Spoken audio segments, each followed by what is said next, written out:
federation can improve in getting fans is you have to look at the nature of marketing and promotion. And so in Jamaica, we have a lot of influencers, Princess. We have a lot of influencers.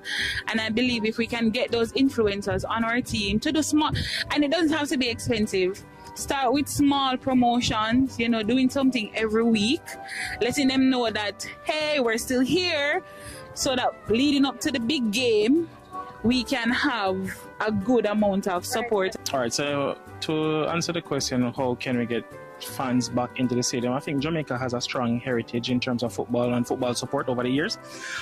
Personally, my view is that we need to get back to a place where it's no longer a Jamaica team, but Jamaica as an entire body going to the World Cup. And if you could remember 1998 when we first qualified for the World Cup, what transpired at that time for the country and for the nation